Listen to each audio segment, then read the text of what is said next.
जय श्री राम।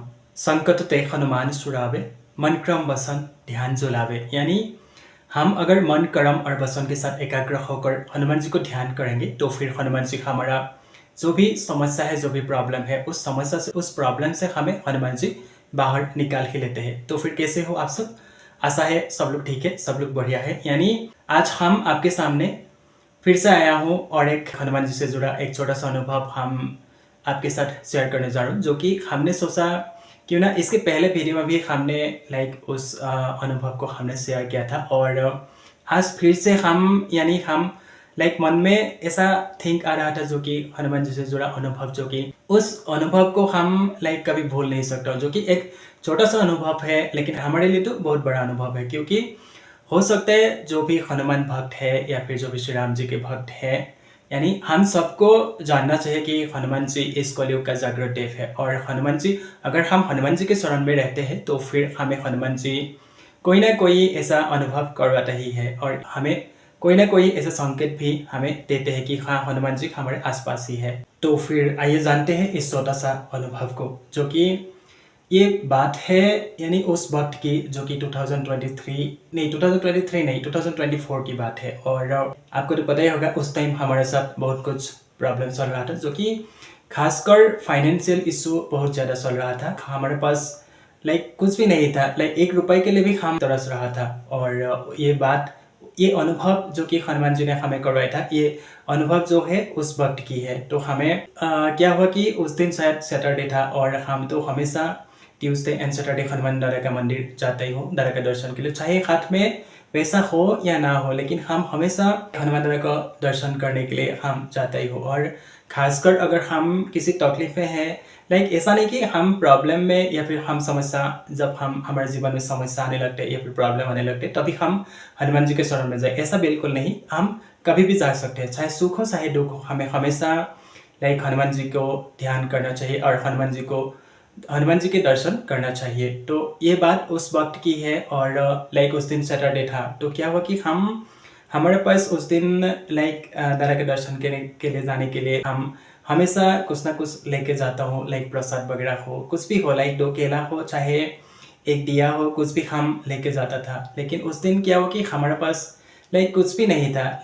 हम हनुमान जी को अर्पित करने के लिए 1 रुपये भी हमारे पास नहीं था। और हमने बस मन में ऐसे थिंक कर रहा था कि आज हमारे पास कुछ भी नहीं है, बस हम जो भी करेंगे या फिर जो भी मन से हम आपको अर्पित करेंगे, आप उसी में संतुष्ट हो जाना। तो ऐसे करके हमने घर से निकला और हम जहाँ पे, यानी जहाँ हनुमान जी का मंदिर है, वहाँ के पास ही एक आंटी का दुकान है, जो कि वहाँ पे पूजा के सामान वगैरह मिलता है। और उस आंटी से हम हमेशा कुछ ना कुछ लेके जाते हो, जैसे कभी तुलसी माला हो गया, कभी दिया हो गया, कभी केला हो गया, हम कुछ ना कुछ उस आंटी से ही लेता हूँ। और उस दिन हम जब गया तो बस हमने क्या हो कि हम घर से निकला, उसके बाद हम बस मन में एक ही ध्यान चल रहा था कि हाँ, दादा है, सब ठीक हो जाएगा। बस कई बार क्या होता है कि हम जब हमारे हाथ में कुछ भी नहीं रहता, पैसा भी नहीं रहता, कुछ भी नहीं रहता, तो हम बहुत ज़्यादा थिंक करने लगते हैं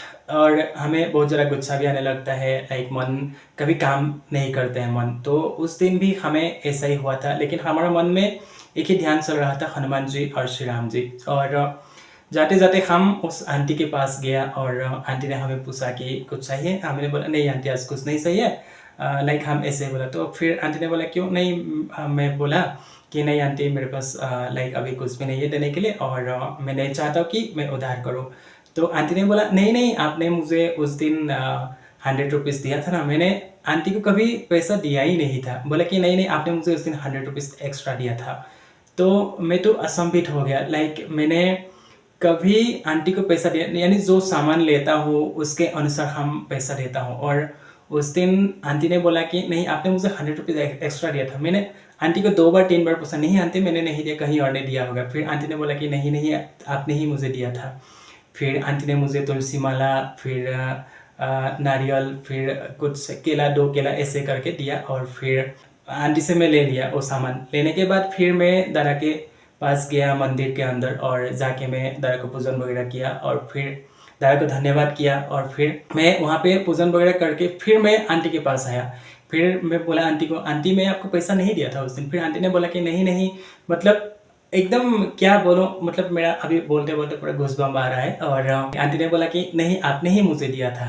फिर मैं पूरा चुप हो गया और पूरा मेरा आंखें नम हो गया था। मैं मतलब क्या करूँ क्या बोलूँ कुछ समझ में नहीं आ रहा था। और मैंने जो सामान लेता हूँ उसी के अनुसार तो हम पैसा देता हूँ, और हम क्यों लाइक एक्स्ट्रा पैसा देंगे, है कि नहीं। और शायद ये हमारा हनुमान जी का ही, यानी हनुमान जी ने ही हमें अनुभव करवाया उस दिन। और लाइक जो भी हम मन से अगर किसी चीज़ को पाने के लिए हम आग्रह करते हैं, या फिर हम जब हनुमान दादा का मंदिर, हनुमान जी एक ऐसा है जो भी आपका मनोरथ है या फिर जो भी आपका इच्छा है हनुमान जी पूर्ण करते ही करते हैं। और उस दिन भी हमें लाइक हम मन में तो बहुत सारा गुस्सा था। लाइक जब देखिए गुस्सा होना ये स्वाभाविक है, क्योंकि जब आपके हाथ में पैसा नहीं रहता है, आप प्रॉब्लम में फंसा हुआ रहता है, लेकिन उस वक्त हमें कोई भी लाइक डिसीजन लेना है या फिर कुछ भी हो, हमें कुछ समझ नहीं आते हैं। और उस दिन मुझे भी लाइक ऐसा ही था, लाइक प्रॉब्लम पैसा नहीं था, कुछ भी नहीं था।